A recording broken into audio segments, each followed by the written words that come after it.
Hello students, welcome to my channel vision study IQ। आज हम सीखेंगे अटॉर्नी जनरल ऑफ इंडिया। ये एक इम्पॉर्टेंट पोस्ट है इंडिया में। अलग अलग एग्ज़ाम में इस पे क्वेश्चन आते हैं, तो हम इस वीडियो में इस टॉपिक पे डिस्कस करेंगे।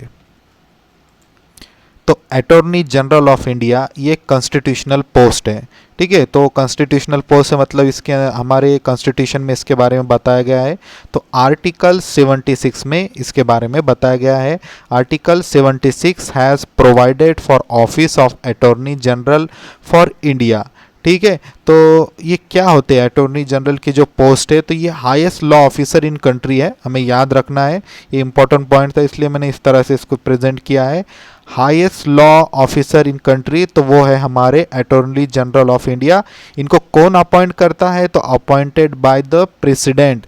तो दो पॉइंट आपके यहाँ पे बहुत सारे पॉइंट्स कवर हो गए। देखिए आर्टिकल 76 में बताया गया है कि office of attorney general for India होंगी, ठीक है। उसके बाद highest law officer in country है ये, अपॉइंटेड बाय प्रेसिडेंट। तो अटॉर्नी जनरल ऑफ इंडिया बनने के लिए क्या क्या क्वालिफिकेशन लगती है, तो वो अब हम देखेंगे।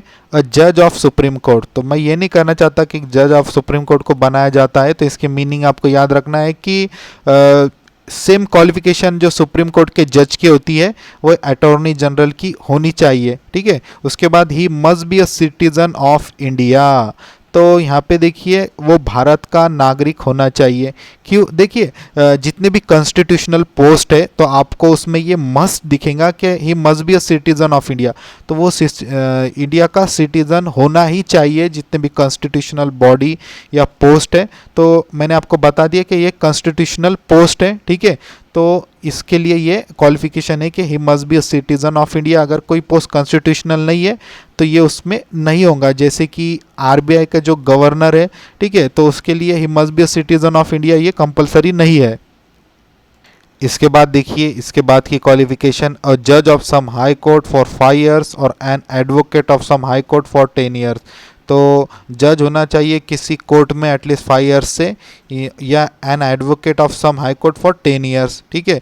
तो वो भी इस अटॉर्नी जनरल के पोस्ट के लिए क्वालिफाइड हम कह सकते हैं। उसके बाद an eminent jurist in the opinion of the president, तो हमारे जो प्रेसिडेंट है तो यही उसको अपॉइंट करते हैं। तो अगर उनके नज़र में कोई ऐसा इस पोस्ट के लिए क्वालिफाइड या वो सुटेबल मानते हैं तो उसको भी वो अटॉर्नी जनरल बना सकते हैं। इसके बाद देखिए, the term of office of the AG is not fix by the constitution. तो अटॉर्नी जनरल की जो टर्म है, ठीक है, तो वो कितने साल तक इस पोस्ट पे रहेगा, तो ये कोई ऐसी फिक्स नहीं है। इसमें कॉन्स्टिट्यूशन में इसके बारे में ऐसा कुछ बताया नहीं गया कि 5 साल होगा। जैसे हमने कैग देखा था, तो इनका कुछ ड्यूरेशन होता है 4 साल 5 साल, ठीक है, अलग अलग पोस्ट का। मगर अगर हम अटॉर्नी जनरल की बात करें तो the term of office of the AG is not fix by the constitution. तो कॉन्स्टिट्यूशन ने इसका ड्यूरेशन कोई फिक्स नहीं किया है, तो अब ये कब तक रहेंगे, फिर ये क्वेश्चन आता है, तो आगे देखेंगे। Further constitution does not contain the procedure and ground for his removal. तो ये तो हमने देख लिया कि इसका कोई टर्म नहीं है, ठीक है, कि ये कितने साल तक रहेगा। अब इसको और एक पॉइंट यहाँ पे ये आता है कि इसके रिमूवल की कोई प्रोसेस भी नहीं है, ठीक है। कॉन्स्टिट्यूशन ने ये भी नहीं बताया कि इसको इसके पोस्ट से किस तरह से हटाया जाएगा। तो अब ना इसका हमने देखा कोई टर्म नहीं है, तो इसे किस तरह से हटाया जाएगा, इसकी कोई प्रोसेस भी नहीं है। जैसे एक सुप्रीम कोर्ट के जज को कैग देखा था हमने उस वीडियो में कि एक प्रोसेस होती है अगर इनको इनके पोस्ट से हटाना है, ठीक है। तो यहाँ पे ऐसा कुछ नहीं है। तो क्या है, हमेशा के लिए इनके पोस्ट पे रह सकते हैं, अपनी मनमानी कर सकते हैं, ऐसा नहीं है। तो आगे देखेंगे, ही holds office during the pleasure of the president. तो हमारे प्रेसिडेंट जब तक चाहेंगे ये इस पोस्ट पे अटॉर्नी जनरल रह सकते हैं। तो फाइनली इनको अपॉइंट भी प्रेसिडेंट करते हैं और इनकी मर्जी जब तक होंगी प्रेसिडेंट की, जब तक ये इनके पोस्ट पे रह सकते हैं। तो he may also quit his office by submitting his resignation to the president. अगर कोई अटॉर्नी जनरल इनके पोस्ट से रिज़ाइन देना चाहता है तो ये हमारे प्रेसिडेंट को रिज़ाइन लेटर दे सकता है।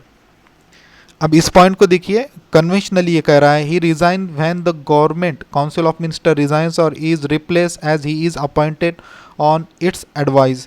तो एग्जैक्टली क्या है, तो देखिए हमारे जो अटॉर्नी जनरल होते हैं ना, तो कन्वेंशनली मतलब हर बार होगा ये ज़रूरी नहीं है, मगर मोस्टली जो गवर्नमेंट चुन के आती है उनके साथ ही उनके हम कहेंगे कि वो गवर्नमेंट ही एक अटॉर्नी जनरल लाती है, क्योंकि इनका मेन काम क्या होता है अटॉर्नी जनरल का, गवर्नमेंट के जितने भी केसेस अगर चल रहे हैं सुप्रीम कोर्ट में, हाई कोर्ट में, तो ये उसके लिए उसमें अपनी एडवाइस देते हैं, ये उनके ये केस लड़ते हैं, तो ये गवर्नमेंट के इस तरह से काम करते हैं। तो गवर्नमेंट ही इनको चुन के लाती है और ये गवर्नमेंट ने जो कहा उन्हें आगे करना ही पड़ता है। आगे मैंने ये डिस्कस किया है। तो समझो अगर मोदी जी की गवर्नमेंट आती है और मोदी जी किसी अटॉर्नी जनरल को चुन के लाते हैं, तो इस अटॉर्नी जनरल का मेन काम ये होगा कि मोदी पे जितने भी केसेस चल रहे हैं उनको ये लड़े और सुप्रीम कोर्ट, हाई कोर्ट में वहाँ पे प्रेजेंट रहे। इस तरह के इसके ये वर्क होते हैं, लीगल वर्क हम इसे कहेंगे। तो अब मोदी जी की गवर्नमेंट ही नहीं रही, ठीक है, तो फिर ये अटॉर्नी जनरल इस पोस्ट पे कैसे रहेंगे? तो मोस्टली ये उस टाइम में रिज़ाइन देते हैं या उनको रिप्लेस किया जाता है, कोई नई गवर्नमेंट आ जाती है और उनका अटॉर्नी जनरल वो ला लेती है। तो इस तरह से ये पॉइंट कहता है। मगर ये यहाँ पे मैं आपको एक बात बताना चाहूँगा कि हर बार से अगर एग्ज़ाम में आपको क्वेश्चन आता है, क्या अटॉर्नी जनरल जो होते हैं कि ये कोई गवर्नमेंट अगर हट जाती है तो उनके साथ ये भी हट जाते हैं? हमेशा ऐसा होता है नहीं, कन्वेंशनली मोस्टली होता है, हर बार होगा ऐसा मैं नहीं कह रहा हूँ। इसके बाद remuneration of the AG is not fix by the constitution. तो और हमको एक पॉइंट मिल गया कि कॉन्स्टिट्यूशन में इनका रिम्यूनरेशन भी कोई ऐसा फिक्स नहीं किया गया है। तो देखिए remuneration as specified by the president. अब फिर से ये प्रेसिडेंट ही इसको स्पेसिफाई करते हैं कि इनका कितना होगा रिम्यूनरेशन, ठीक है। हमारे जो अटॉर्नी जनरल होते हैं उनके ड्यूटीज़ किस तरह से होती है हम देखेंगे। Duties and function: give advice to the government of India upon legal matter which are refer to him by the president. तो ये लीगल ऑफिसर ही है हमारे, तो ये हमारी जो गवर्नमेंट होते हैं एडवाइस देते हैं लीगल मैटर्स पे। और देखिए to perform such other duties of a legal character assign to him by the president. तो पूरा लीगली जितना भी गवर्नमेंट के काम है तो हम ये कहेंगे कि ये हमारे अटॉर्नी जनरल ही करते हैं। To discharge the functions confer on him by the constitution और एनी अदर लॉ।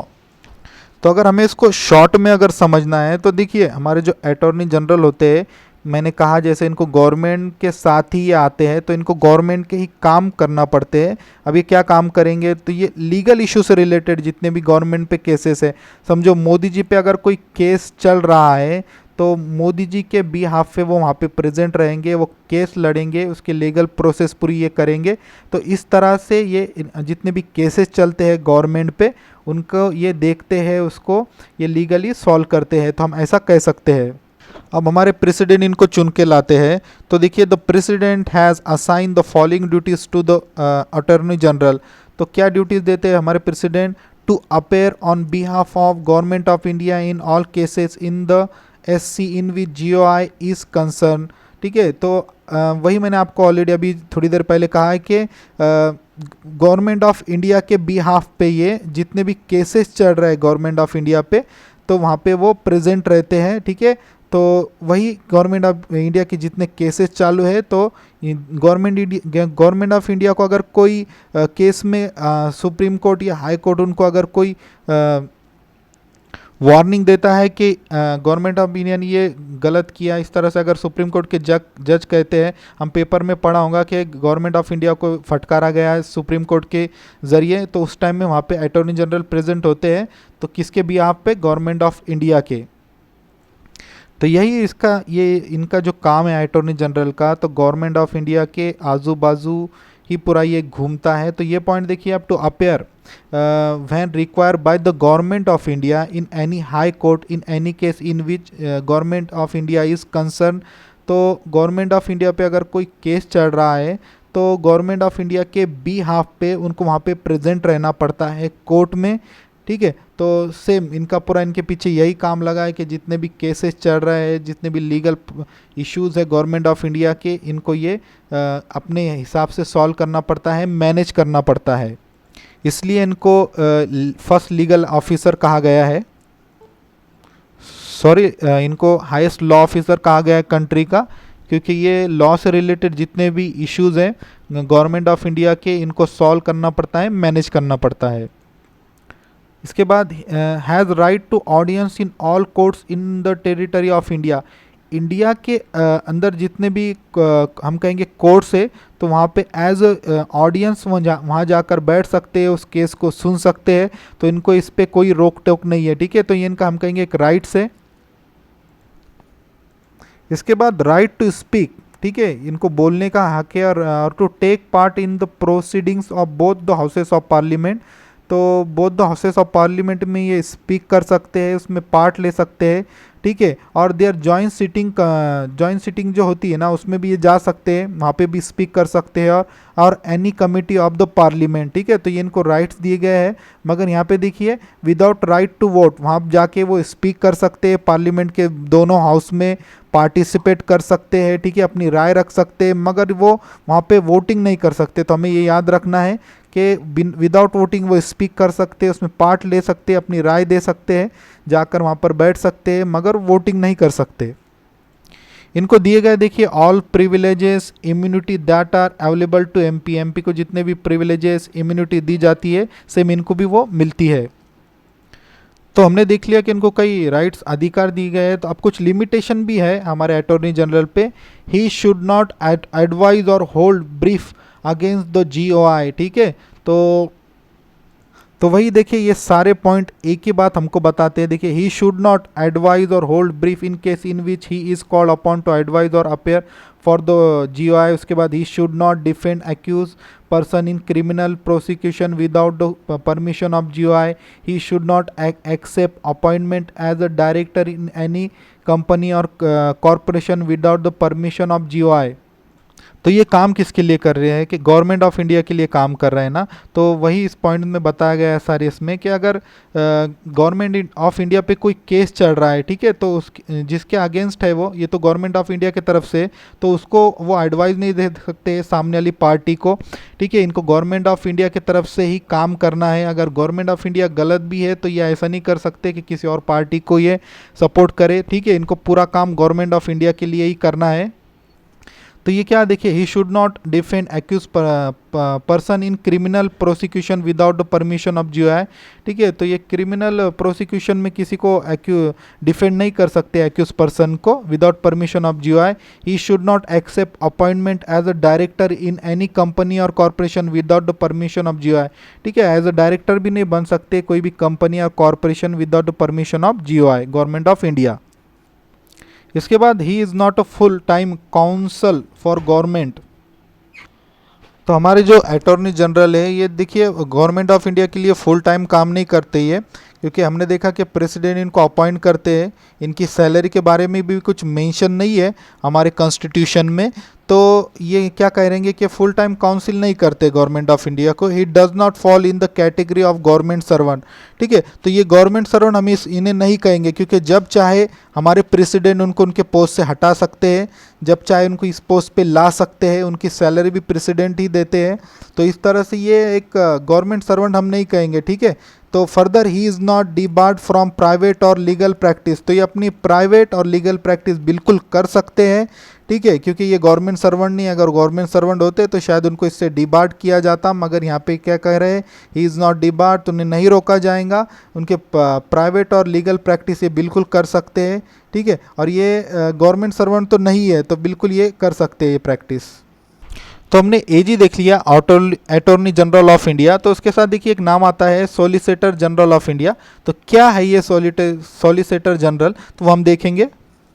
तो हमारे जो अटॉर्नी जनरल है, in addition to AG there are other law officers, ठीक है, ऑफ गवर्नमेंट ऑफ इंडिया। तो इनके साथ कुछ और लॉ ऑफिसर्स होते हैं। They are solicitor general of India और additional solicitor general of India.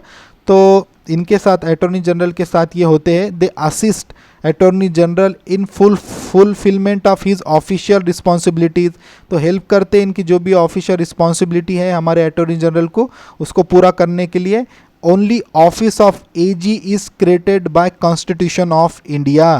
तो ये पॉइंट हमें याद रखना है कि हमारे कॉन्स्टिट्यूशन के अंदर ये सॉलिसिटर जनरल या एडिशनल सॉलिसिटर जनरल नहीं बोला गया है, नहीं मेंशन किया गया है, सिर्फ एजी के बारे में, मतलब attorney general is created by constitution of India, AG के बारे में ही बताया गया है। AG is not a member of central cabinet. यहाँ पे अब और एक पॉइंट हमें मिल गया कि हमारे जो अटॉर्नी जनरल है वो is not a member of central cabinet.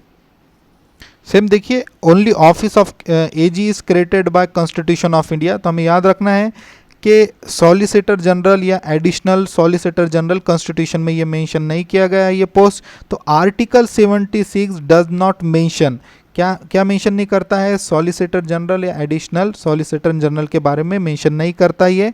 दो solicitor general and additional solicitor general जो है हमारे, ये कॉन्स्टिट्यूशनल हम बॉडी इसे नहीं कहेंगे, हमारे एजी के हेल्प के लिए इनको बनाया गया है ताकि ये इनके काम आसानी से कर सके। और देखिए, AG is not a member of the central cabinet. तो हमें याद रखना है कि हमारे अटॉर्नी जनरल नहीं है मेंबर सेंट्रल कैबिनेट के। There is a separate law minister, क्या बोल रहा है ये, there is a separate law minister in the central cabinet to look after legal matters at the government level. ठीक है, तो एक सेपरेट लॉ मिनिस्टर होता है। और उसके बाद during the prime ministership of Jawaharlal Nehru a proposal was put forward by the central government that the office of the attorney general be merged with the office of the law minister। ठीक है, तो office of the attorney general को मर्ज किया जाना चाहिए office of the law minister को। हमारे prime minister Jawaharlal Nehru के टाइम में ये प्रपोजल रखा गया था, मगर इसको आगे प्रोसेस नहीं किया गया, ये भी हमें याद रखना है कि इसलिए ये दो अलग बॉडी है, लॉ ऑफिसर और लॉ मिनिस्टर। इनमें हमें डिफरेंस पता होना चाहिए। लॉ ऑफिसर हमने कौन है हमारे लॉ ऑफिसर, तो अटॉर्नी जनरल। ठीक है, और लॉ मिनिस्टर देखिए अलग होते हैं ये, यही हमने इसमें डिस्कस किया है प्रॉपरली। तो इसमें हमें कन्फ्यूजन नहीं होना चाहिए लॉ मिनिस्टर और लॉ ऑफिसर में। तो लॉ ऑफिसर कौन है, अटॉर्नी जनरल, और ये लॉ मिनिस्टर एक सेपरेट बॉडी होती है। ठीक है, तो इस वीडियो में इतना ही। ठीक है, तो इसके बाद मैं इंडियन कॉन्स्टिट्यूशन पे और भी कुछ इम्पोर्टेंट जो टॉपिक है वो वीडियो जल्द से जल्द लाने की कोशिश करूंगा ताकि हमारा जो इंडियन पॉलिटी है प्रॉपरली कवर हो जाए। तो अगर आपको ये वीडियो अच्छा लगा तो प्लीज़ इसे लाइक कीजिए, इस सब्सक्राइब कीजिए मेरे चैनल विजन स्टडी IQ को। Thanks for watching my video.